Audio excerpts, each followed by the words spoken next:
नीलाचल निवासाय नित्याय परमात्मने बलभद्र सुभद्राभ्यां जगन्नाथाय ते नमः। मंत्रहीनं क्रियाहीनं भक्तिहीनं महाप्रभो यत्पूजितं मया देव परिपूर्णं तदस्तु मे। जय जगन्नाथ। आमे माने आज जानिबा जगन्नाथंकर स्नान पूर्णिमा विषय एवं अणसर नीति विषय। काली हेउची स्नान पूर्णिमा 11 तारिख।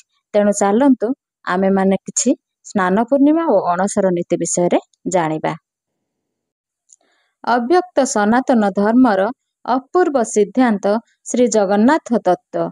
साधारण मानवंक परि महाप्रभुंक जीवनचर्या शोइबा उठिबा दांत घसीबा स्नान करिबा भोजन करिबा सबु मनीषंक भଳି। सकाळु उठिले महाप्रभुंकु मुतुरी दांत काठीरे दंत घसा नीति बा काठी लगी करा जाए एवं तापरे जलरे दही अळा पकाई दर्पणरे देखाई सेवक माने स्नान कराई थांती। एहाकु बिंब स्नान बा परोक्ष स्नान कुहा जाए। श्रीजीव माने वर्षरे गोटिए दिन प्रत्यक्ष स्नान करि थांती। एहा ज्येष्ठ पूर्णिमा दिन होई थाए। एहाकु स्नान पूर्णिमा बा स्नान यात्रा कुहा जाए। एही दिन दैतापति सेवक माने रत्नवेदीरु चतुर्धा मूर्ति को धाड़ी पहंडी आनी स्नान मंडपरे विजे करांती।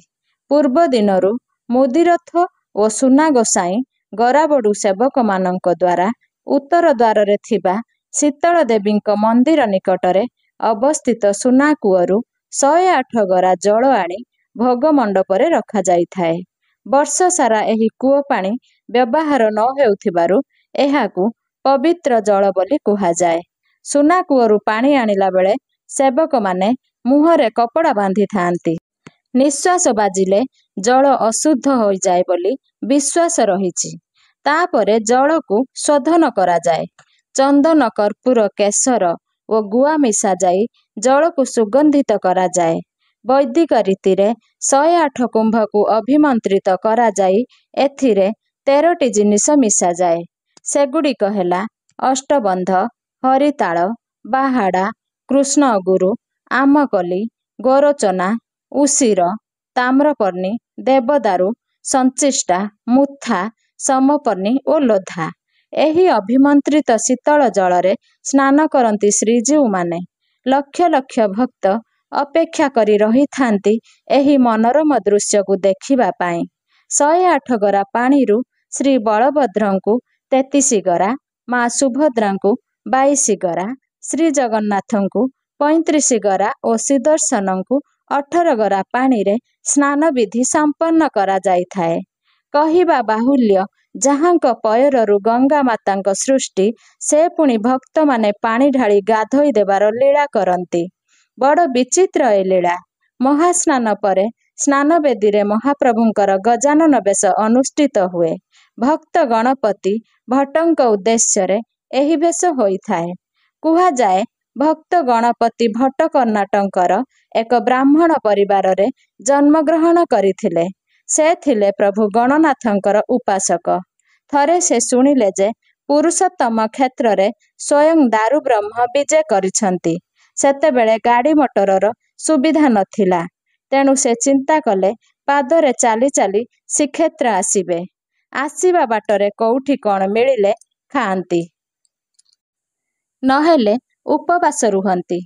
बहु दिन परे शेषरे से आसी श्रीक्षेत्र रे पहुंचिले। जोगकु सही दिन थाए स्नान पूर्णिमा।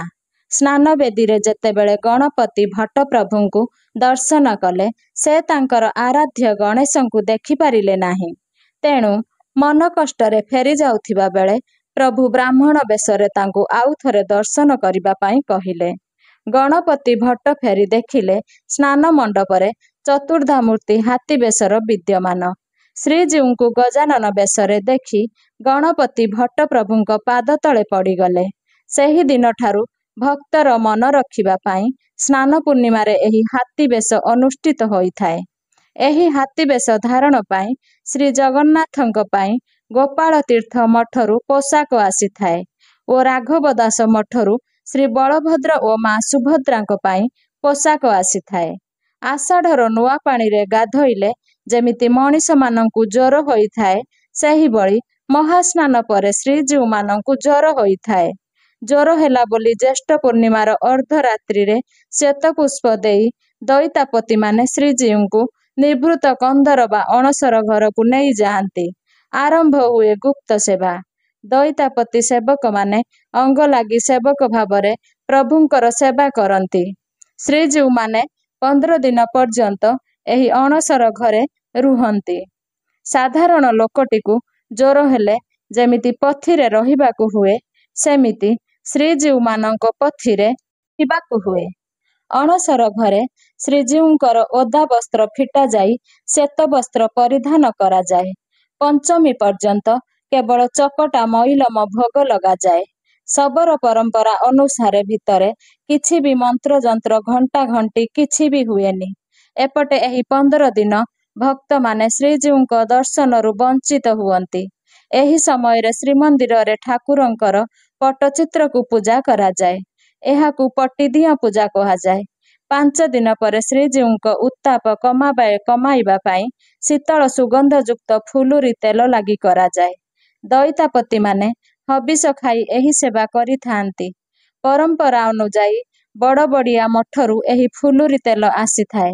ବର୍ଷକ ଆଗରୁ ନିଷ୍ଠାର ସହ ଗୋଟିଏ ମାଟି ପାତ୍ରରେ ରାଶି ତେଲ, ଜଡ଼ିବୁଟି, ସୁଗନ୍ଧ ଫୁଲ ଓ ଅନ୍ୟାନ୍ୟ ପ୍ରସାଧନ ସାମଗ୍ରୀ ମିଶାଇ ତାକୁ ମାଟିରେ ପୋତି ଦିଆଯାଏ। ସ୍ନାନ ଯାତ୍ରାର 5 ଦିନ ପରେ ବଡ଼ବଡ଼ିଆ ମଠର ମହାନ୍ତ ଏହି ତେଲକୁ ଶ୍ରୀମନ୍ଦିରକୁ ପଠାନ୍ତି। ଶ୍ରୀଜୀଉଙ୍କର ସର୍ବାଙ୍ଗରେ ଫୁଲୁରି ତେଲ ଲାଗି ପରେ ଠାକୁରଙ୍କ ଦେହରୁ ମଜରା ଛାଡ଼ିଯାଏ, ମାତ୍ର ଜ୍ୱର ଛାଡ଼ି ନଥାଏ। ଏହି ସମୟରେ ପ୍ରଭୁଙ୍କ ପାଖରେ କ୍ଷୀର, ଛେନା, ଖୁଆ, ରାବିଡ଼ି ଇତ୍ୟାଦି ଭୋଗ ଲାଗିଥାଏ। ଜ୍ୱର ଛାଡ଼ି ନଥିବାରୁ ଉପଚାର ପାଇଁ ରାଜବୈଦ୍ୟଙ୍କ ପରାମର୍ଶରେ ଦିଆଯାଏ 10 ମୂଳ ଓଷ।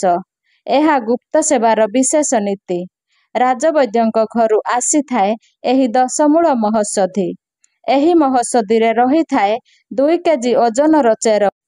ଆୟୁର୍ବେଦ ଶାସ୍ତ୍ର ଅନୁସାରେ ଶାଳପର୍ଣ୍ଣି, ଫଣଫଣା, ପଟଳି, ମହୁ, ନବାତ, ଗମ୍ଭାରୀ, କୃଷ୍ଣପୂର୍ଣ୍ଣି, ଅଙ୍କରାନ୍ତି, ଗୋଖରା, ଲବାଙ୍ଗକୁଳି, ବେଲ, ଖଣିବାଥୁ, ଲମ୍ବାଗୋତି, ଦେଶୀ ଘିଅ, ଖୁଆ, ସର, ଖୁଆ ଓ ଭାଙ୍ଗ ଇତ୍ୟାଦି ମିଶାଇ ପ୍ରସ୍ତୁତ ହୋଇଥାଏ ଏହି ମହୋଷଧି।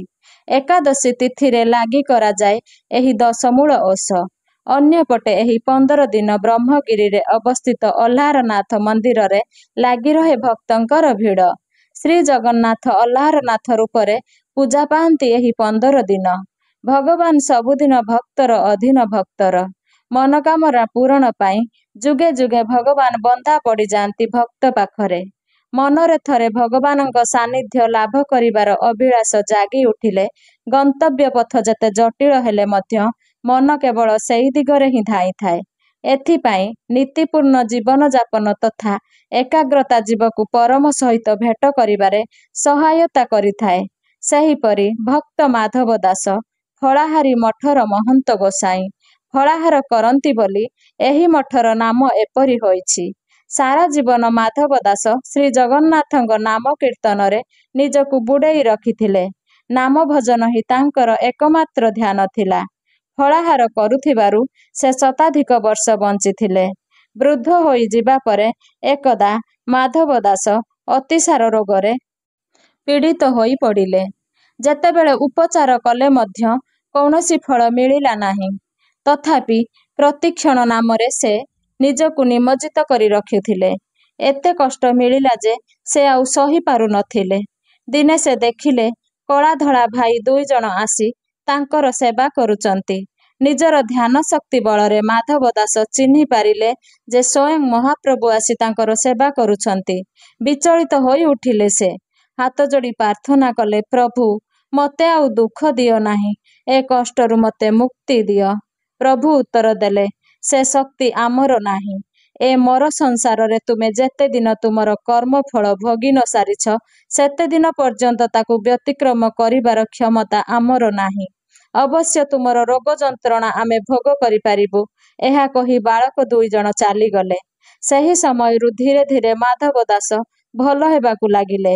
ସମ୍ପୂର୍ଣ୍ଣ ରୋଗମୁକ୍ତ ହୋଇଯିବା ପରେ ସେ ଚାଲି ଚାଲି ଯାଇ ମହୋଦଧିରେ ସ୍ନାନ ସାରି ଶ୍ରୀମନ୍ଦିରକୁ ଗଲେ ମହାପ୍ରଭୁଙ୍କୁ ଦର୍ଶନ କରିବା ଉଦ୍ଦେଶ୍ୟରେ।